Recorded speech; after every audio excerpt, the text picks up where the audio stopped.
Hurmatly Üstad halifamiz Kervan Farvaz bilerikde. Berekeler.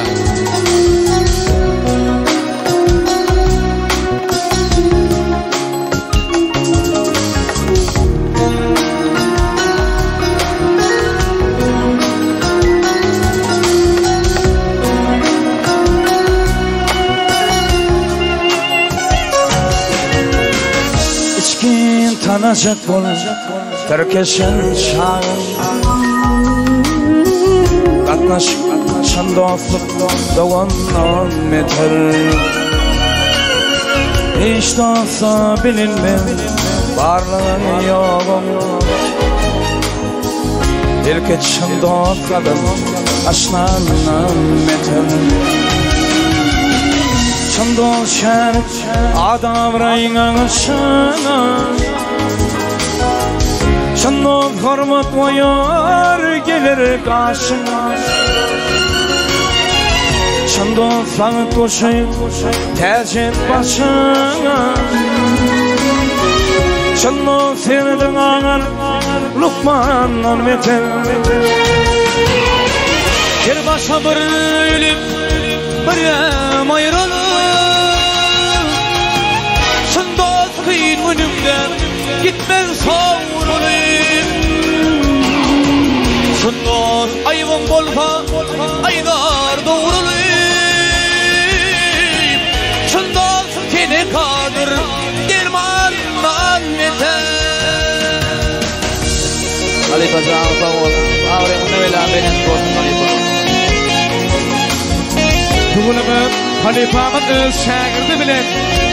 Toy bugün Berekeler.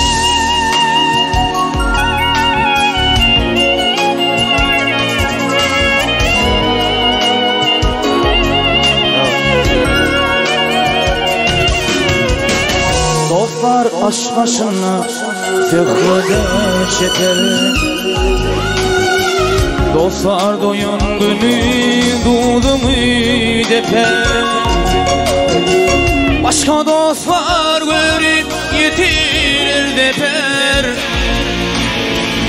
Gece derin güdüler Düşmandan meter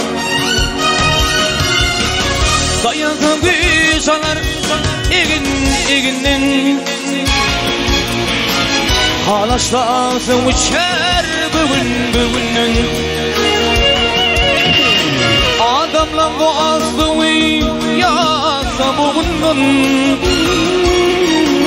Şu dünya bulmaz meydanlar nedir hanalim Dostlar yanşın yayar Yamanın yapar Dostlar ağlar Toyda çapar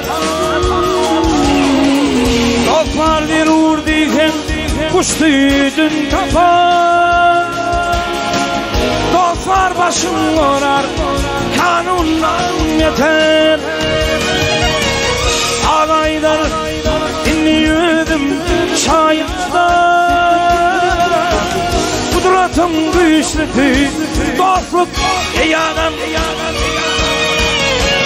Ya var mı karşından mukaddes zada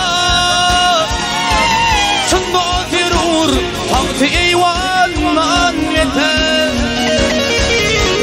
Ya var mı kanunun mukaddes zada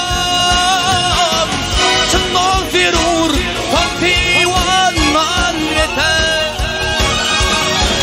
Şunda terör Tahtı eyvandan yeter Ey şunnoz girdin ağır Lukman'dan yeter Karışkan, pek şanlı, hem dostum hormatım Soyu mutlu olun, artı olun